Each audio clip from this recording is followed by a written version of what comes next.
Halo, assalamualaikum teman-teman yang ada di YouTube. Bagaimana kabarnya? Yang pasti sehat-sehat semua ya teman-teman ya. Saya doakan semoga diberikan kesehatan selalu dan dimudahkan segala usahanya dalam mencari rezeki yang halal untuk menyambung hidup. Amin ya rabbal alamin. Baik teman-temanku, berjumpa lagi di video saya ini, di channel saya ini ya.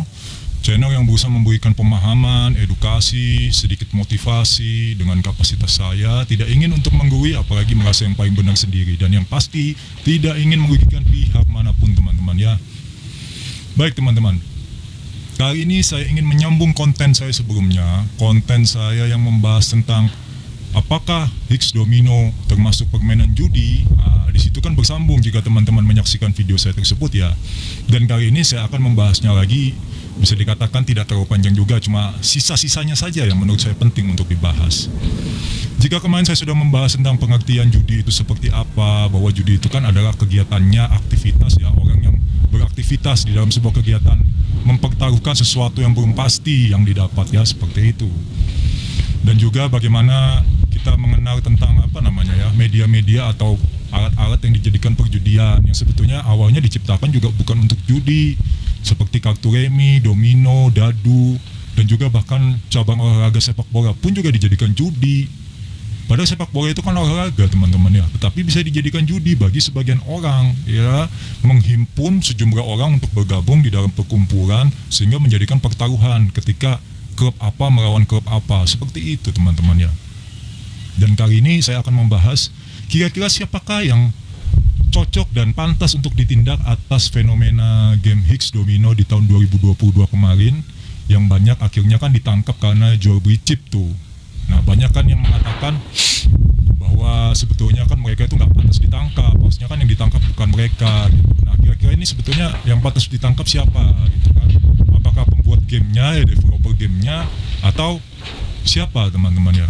Tetapi begini ya teman-teman, saya berikan analogi sederhana. Ini mungkin bisa kita renungkan bersama. Saya tidak ingin merugikan pihak manapun juga, termasuk developer game tersebut ya. Seperti di video saya sebelumnya, saya mengatakan saya tidak munafik, saya juga memainkan. Tetapi saya tidak sampai jual beli chip, saya memainkan dari modal sedekah saja teman-teman ya. Mohon maaf ya teman-teman ya, ini anginnya agak kencang karena mungkin yang dibahas ini panas, jadi butuh memang angin yang cukup kencang dari alam ya. Oke teman-teman, ini rokok saya sudah mati, jadi saya ngudut lagi sebentar ya. Oke teman-teman, maaf tadi terganggu ya, saya sudah menyalakan udut saya, sekarang lanjut lagi ya. Nah, kira-kira pertanyaannya tadi kan siapa nih yang sebetulnya cocok dan pantas untuk ditindak.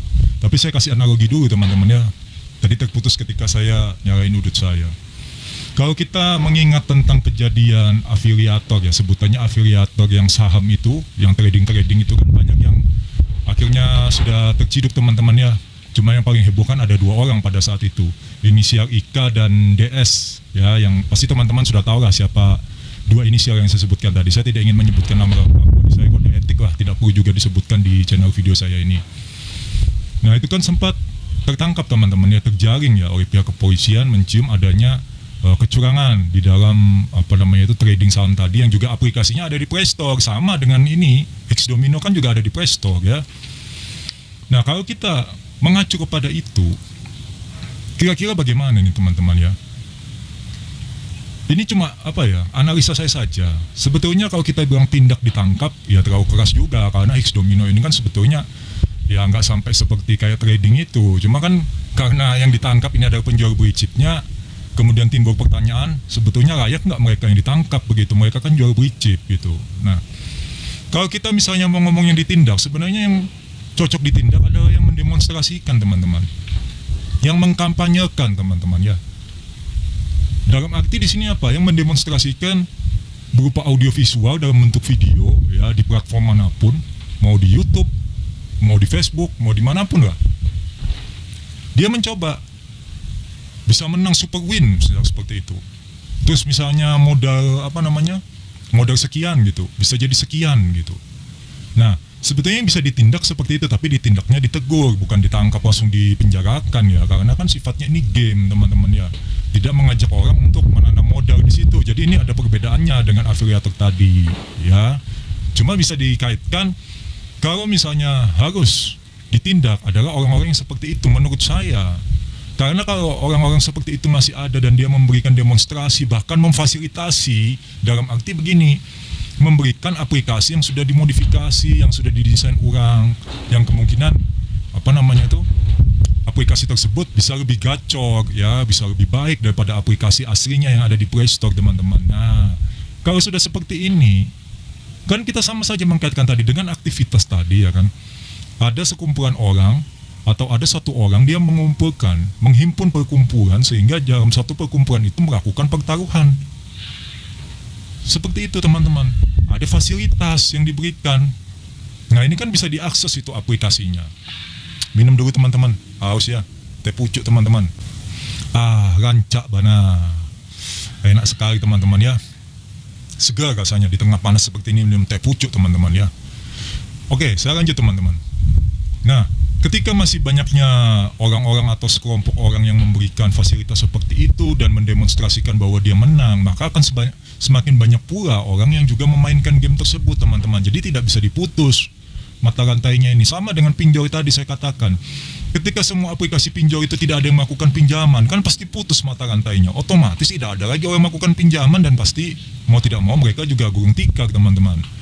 Ditambah dengan dana mereka yang macet, itu kalau pinjol. Tetapi kalau game seperti ini, X Domino ini ya, saya katakan selama masih ada yang mempertunjukkan dia berhasil dan dia menang, nah itu, maka semakin banyak juga orang yang penasaran dan mencoba. Akhirnya apa? Ketika nggak punya chip, beli, teman-teman, cari. Ya, cari siapa yang punya chip ini, beli chip gitu. Kadang saya ini juga pernah mengalami hal seperti itu. Saya misalnya nongkrong di warung kopi ya. Ini bukan misal, memang iya, saya nongkrong di warung kopi. Main juga kadang saya, main sedekahan gitu ya. Kadang bisa jadi sampai 20M ya, 30M dari modal sedekah, teman-teman. Nanti di kanan kiri saya itu ngomong ke teman-teman yang lain, ada chip nggak? Ada chip nggak? Gitu. Sabe lempar, ayo. Nah, seperti itu. Kadang saya pun juga ditanya, jadi mas, jadi bro, jadi bang. Saya bilang, ini lihat aja, saya masih segini kok. Oh iya bang, kalau jadi bang, lempar bang ya gitu. Nah, akhirnya kan kita yang main itu rasanya nggak nyaman juga kok kita ini main di target, ditunggu. Ya akhirnya saya berhenti main, teman-teman ya. Jadi kalau saya menilai sebetulnya fenomena seperti ini adalah yang perlu ditegur orang-orang yang sering mendemonstrasikan, baik berupa video maupun berupa audio, yang menunjukkan dia bisa menang. Dan rata-rata kalau saya lihat di YouTube itu, orang yang mendemonstrasikan seperti itu, chipnya nggak pernah sedikit, teman-teman. Nggak mungkin cuma 2M bisa jadi 1B. Pasti paling sedikit 1B, 300M atau 500M. Bahkan ada yang 2B modalnya. Nanti bisa jadi 6B, 10B. Nah, itu kan mendemonstrasikan, mengkampanyekan, memberikan contoh bahwa dia ini loh berhasil. Walaupun di situ mereka mengatakan, teman-teman ya, ingat pesan saya ya, ini hanya game. Jadikan ini cuma hiburan saja. Kan seperti itu tuh ada kalimatnya. Jangan jadikan sebagai tempat mata pencaharian. Benar mereka berkata seperti itu. Tetapi efeknya, dampaknya adalah ketika orang melihat, namanya kita melihat, loh kok bagus ya, pasti ada rasa di dalam diri kita, coba juga jangan-jangan menang, jangan-jangan berhasil, jangan-jangan hoki. Ketika masih ada kata jangan-jangan, akhirnya kan penasaran orang, teman-teman. Tetapi ketika tidak ada orang yang mempertontonkan itu, misalnya, saya yakin ya tidak ada lagi orang yang mau memainkan itu, karena merasa banyak yang kalah kok ya, susah untuk dapat jackpot. Mau akun muda, akun yang sudah tua, susah ya. Mau gamenya dimodifikasi seperti apa juga, tidak semuanya bisa dapat 2B dengan mudah, teman-teman. 1B aja untung-untungan itu, habis itu disedot lagi, habis ya. Jadi pemahamannya kurang lebih seperti itu, teman-teman, yang bisa saya berikan ya. Apakah X Domino ini game judi? Ya tergantung dari yang memainkan. Kalau yang memainkan itu cuma menganggap ini hiburan, ya bukan. Tetapi kalau yang memainkan itu ada niatan untuk jual beli chip, nah itu sudah saya sampaikan di video saya sebelumnya ya. Bersiaplah ketika Anda ditindak, karena kan jelas aturannya ya. Ya, sudah jelas ya, teman-teman ya, aturannya kan ada ya di pasal 303 ya. Nah, itu bisa dijerat dengan pasal itu. Kok bisa bang dengan pasal itu? Ya bisa, karena kan tadi memenuhi unsurnya tadi, aktivitas mempertaruhkan. Otomatis kan kita beri, sekarang gini, kalau nggak punya chip nggak bisa main, iya kan? Bener nggak? Kalaupun misalnya kita nunggu sedekah, kan misalnya sedekahnya sudah habis, kan nunggu besok lagi baru dapat sedekah, bisa nggak dimainkan kalau nggak ada chip? Game skaternya nggak bisa, teman-teman. Kalau nggak ada chip, skaternya nggak bisa muter, kecuali kalian main game modifikasi yang ini, skateran kan ada tuh tanpa chip asli, kan chipnya unlimited itu. Ada kan game modifikasi seperti itu yang chipnya nggak bisa dikirim tapi unlimited. Nah, itu mungkin bisa, tapi buat hiburan kan. Tetapi kalau niatnya memang untuk dijual. Nah, itu yang nggak bisa, kalau harus ada chip dulu, menang dulu, baru bisa dijual teman-teman ya. Jadi sebetulnya itulah tadi ya yang ingin saya bahas. Ini dalam arti bukan saya mengatakan mereka yang mengkampanyekan ditangkap, bukan, tetapi diberi teguran. Seperti itu. Sebetulnya yang jual beli chip juga nggak berhak ditangkap sebetulnya. Diberi teguran dulu, ya kan, dinasihati, cara seperti ini salah. Ya kalau kita berpikir teman-teman ya, yang jual beli chip itu kan berapa sih kira-kira dapatnya gitu kan ya. Lebih banyak bandar narkoba pasti kan. Kalau sekali jual narkoba lebih banyak daripada jual chip, ya kan? Mungkin cuma sekedar hiburan juga mereka jual chip, cuma bukan berarti saya membenarkan tindakan seperti itu. Kalau pemerintah, baik aparat kepolisian juga menganggap itu pelanggaran, ya berarti memang mereka lebih paham daripada kita yang cuma masyarakat, teman-teman ya. Walaupun kita mengerti hukum pun ya kita harus taati aturan hukum yang ada di negara kita. Kalau memang itu sudah dianggap salah, ya jangan kita lakukan. Kalau kita tetap lakukan, ya berarti siap menerima akibatnya, konsekuensinya. Makanya terkadang kan ada istilah larangan dibuat untuk dilanggar, aturan juga dibuat untuk dilanggar. Nah seperti itu kadang sudah dilarang tapi dilanggar. Nah, itulah terkadang repotnya ya. Tapi semoga teman-teman yang menyaksikan video saya ini kedepannya bisa berpikir bijak dalam memainkan game Hex Domino. Jadi kalian juga tidak terlihat jadi kalian juga kedepannya tidak terlibat masalah dengan pihak kepolisian, teman-teman.